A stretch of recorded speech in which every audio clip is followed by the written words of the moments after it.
Hello friends, welcome back.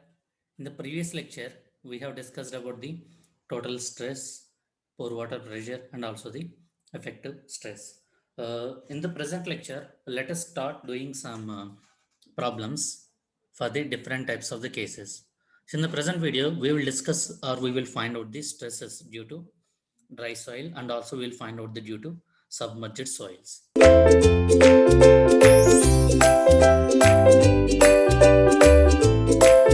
Let us say Let us consider that a natural soil deposit it is under dry condition. Let us imagine a dry condition and let us assume that you want to find out the stress at a point that is at a depth jet below the natural surface, or you are finding a stress at a depth z below the ground surface. Let us say at this point, imagine that here the soil is under the dry condition. And let us assume that in the dry condition, let us say that the soil is in the density gamma. Then what is my stress at the point at a distance of z below the ground surface? And how it will vary below the ground surface? And what will be my pore water pressure? And also what will be my effective stress? So these three, and also I have to find out the variation of those three. Okay. What about the total stress at that point? How can I find out? I can say total weight divided by cross sectional area. So how can I find the total weight? If I know the gamma, how can I find the total weight? That is nothing but a gamma into volume, whatever the value, into z into cross sectional area A divided by A. A gets cancelled, so much you will get gamma into z.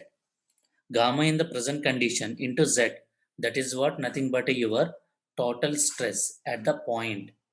Suppose if I want to find the total stress at this point, what will be my value? At this point, what will be my z value? 0. Or else, is there any soil above this point? No. The stress will be equal to 0. If you keep on moving below the ground surface, then what is happening? Your weight of the soil is also increasing. If your weight is increases, then your stress will also increase. Otherwise, gamma is constant.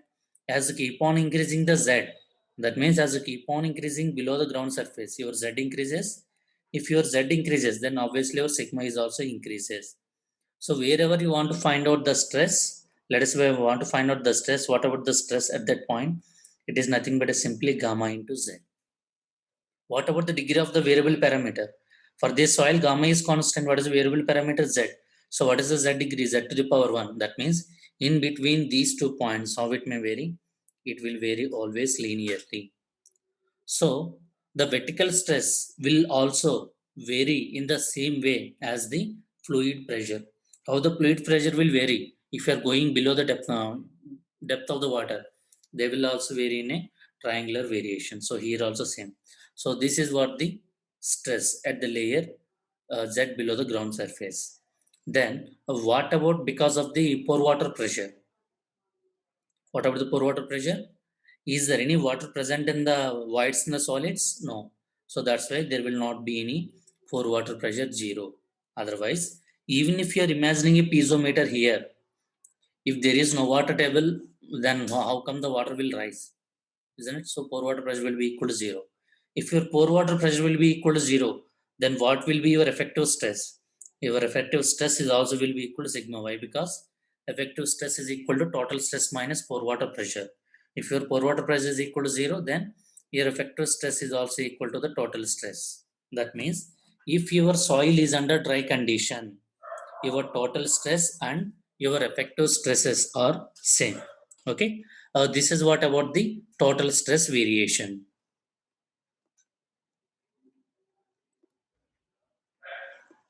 Now the question is, what about the total? Okay, that's a total vertical force that we can discuss in later. Okay, let us go to the next condition. Next condition is, if you are having the submerged soil.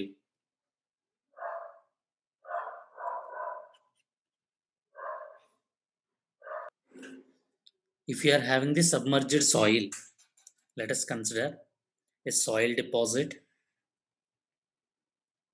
Let us assume that this soil deposit is completely saturated or it is submerged within the water. Let us say the water table is here. Let us assume that the depth over the water table is nothing but a h1, and below this you are having the soil particles.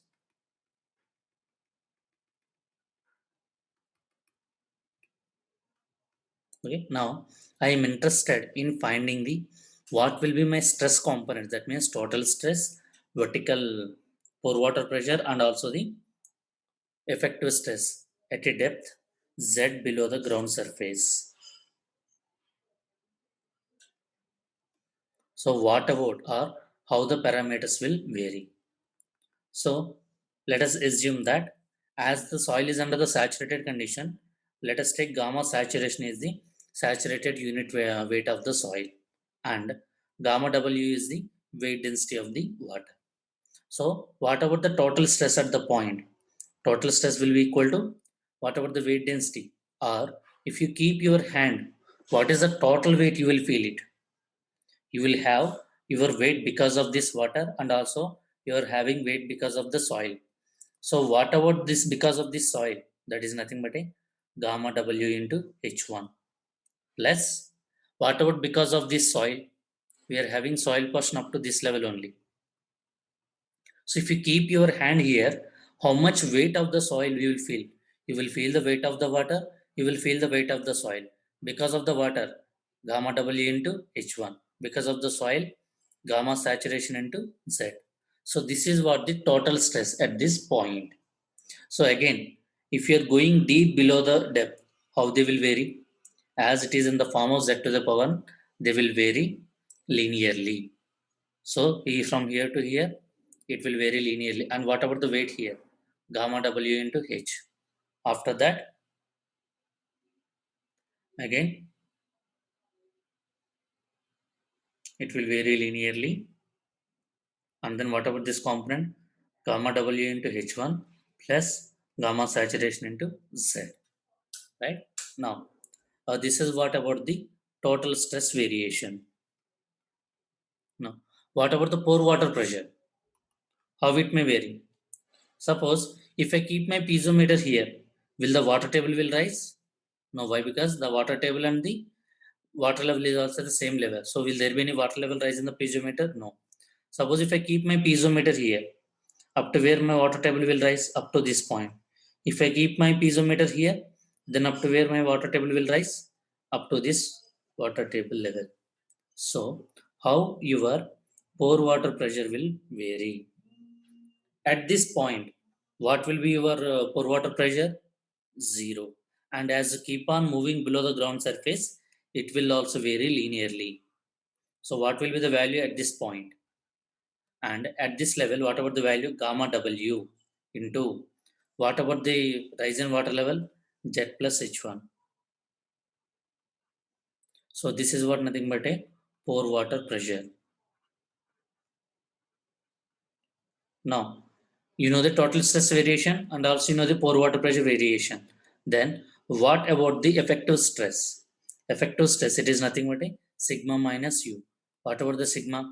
Gamma W into H1 plus gamma saturation into Z minus what about U value? Gamma W into Z plus H1. Then if you solve this, how much you will get? Gamma W into Z1, gamma W into Z1 cancel. So if I take Z gamma, so how much will it? Gamma saturation minus gamma W. So what will be your effective stress? Your effective stress is nothing but a gamma dash into Z. That means whatever the gamma dash here, gamma dash is nothing but a submerged unit weight. Submerged unit weight. That implies we can say it is a saturation unit weight minus gamma W. So if you understand this, see the total stress parameter. H1 is parameter is there and not in the total stress equation. Yes. So, but in effective stress, is there any component of H1? Only the effective stress is vary with respect to the Z. That means it doesn't matter up to how much depth your water level above the ground surface. Your effective stress is independent of the water level above the ground surface. Even if your H1 is equal to 0, will there be any change in the effective stress at that point? No. That's why it doesn't matter. Whatever may be the level of the water above the ground surface, your effective stress is always independent of it. Okay. This is how we will find out the total effective on pore water pressure in the dry and the submerged condition. In the next lecture, we will discuss about the partially submerged soils. Thank you.